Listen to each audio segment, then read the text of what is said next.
के नोटिस से कैसे बचें। तो आज के इस लेक्चर में मैं आपको जानकारी देने जा रहा हूं कि वो 5 तरह के खतरनाक नोटिस कौन से हैं जो इनकम टैक्स डिपार्टमेंट किसी व्यक्ति को भेज सकता है। उन नोटिस के पीछे कारण क्या हो सकते हैं और उनसे बचाव कैसे किया जा सकता है। आपको क्या करना चाहिए कि उस नोटिस का जो है रॉन्ग इम्पैक्ट आप पर ना हो या आपके खिलाफ कोई कानूनी कार्यवाही ना हो। तो सबसे पहला नोटिस आपको भेजा जा सकता है वो है आईटीआर फाइल नहीं करने पर नोटिस। आप ध्यान रखिए इस बात पर कि यदि आपकी कमाई 2.5 लाख रुपए से ज्यादा है, वरिष्ठ नागरिकों को कुछ छूट है और तरह तरह की छूट है, लेकिन एक नॉर्मलाइजेशन में बता रहा हूं कि 2.5 लाख रुपए से ज्यादा अगर आपकी इनकम है तो आपको आईटीआर भरना जरूरी है। ये हर साल जो है होती है, फाइनेंशियल ईयर के एंड पर आपको आईटीआर भरना होता है। और अगर आपकी जो कंपनी है जहां आप जॉब कर रहे हैं, जहां आप नौकरी कर रहे हैं, अगर उसने आपका टीडीएस काट रखा है तो भी आपको आईटीआर भरना जरूरी है। अगर इसमें चूक हुई है, आपने आईटीआर नहीं भरा है, तो आपको नोटिस आ सकता है। तो पहले तो आप ये जानकारी रखें कि आपकी सालाना इनकम किसी भी तरीके से कितनी है।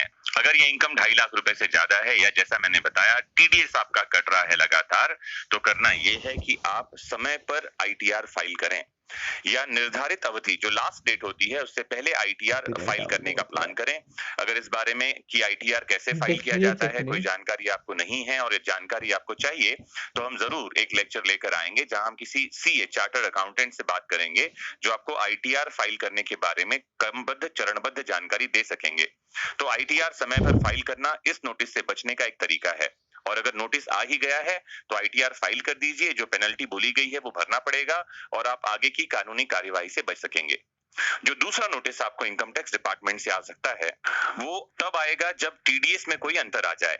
रिटर्न में आप जो टीडीएस दिखा रहे हैं और ट्रेसेस की वेबसाइट पर दिखने वाले टीडीएस में कोई अंतर है तो आपको नोटिस आ सकता है। तो इन दोनों में कोई अंतर नहीं होना चाहिए।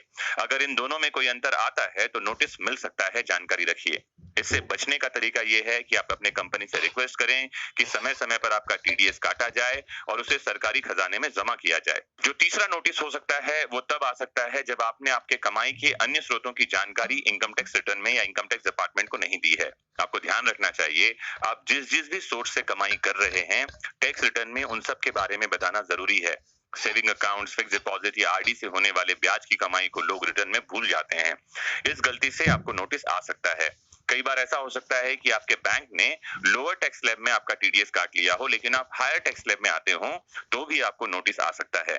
ऐसी स्थिति में आप इनकम टैक्स की नजर में आ सकते हैं और डिपार्टमेंट आपको नोटिस भेज सकता है। क्या करना होगा आपको, बैंक का स्टेटमेंट चेक करें, टीडीएस कटौती की जानकारी लें, जो ब्याज आपको अलग अलग जगह से मिल रहे हैं उनकी जानकारी लें और जब आप रिटर्न फाइल करें तो इन सभी तरह के इनकम की जानकारी अपने आईटीआर में क्रमबद्ध तरीके से दें। अगर आपने ऐसा कर दिया है तो आप इस तरह की नोटिस से बच सकते हैं और अगर ऐसा कोई नोटिस आ गया है, पेनल्टी की बात है, तो पेनल्टी फिर भरना ही होगा। जो चौथे तरह का नोटिस आपको आ सकता है वो तब आ सकता है जब आपके बैंक से कोई बड़ा ट्रांजैक्शन हुआ हो। तो यदि आपकी सैलरी मान लेते हैं 2 से 3 लाख रुपए है साल की, लेकिन आपके खाते में अचानक एक बड़ा रकम आ जाता है, 10 से 15 लाख रुपए आ जाएं और यह बात इनकम टैक्स डिपार्टमेंट की नजर में आ जाती है। ऐसी स्थिति में नोटिस मिल सकता है। ध्यान रखना है, जब कभी कोई बड़ा ट्रांजैक्शन हो तो इसकी जानकारी इनकम टैक्स डिपार्टमेंट को देनी ही होती है। आईटीआर में आपको इस जानकारी को भरना चाहिए। अगर आपको शेयर मार्केट में कोई बड़ा फायदा हो तो उसकी जानकारी दें, अगर घाटा हो रहा हो तो उसकी भी जानकारी आपको देनी चाहिए।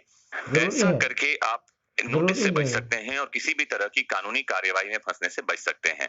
जो पांचवा बड़ा नोटिस आपको दिया जा सकता है वो आपके इनकम टैक्स रिटर्न में किसी प्रकार की गड़बड़ी के कारण हो सकता है। वो हो सकता है कैलकुलेशन में कोई गड़बड़ी हो या जो आपने जानकारी भरी है उसमें ही कोई गड़बड़ी हो। तो इसके लिए करना यह है कि कभी भी आईटीआर को गलत तरीके से नहीं भरना चाहिए। आपके लिए जो फॉर्म उपयुक्त हो उसको ही भरना चाहिए।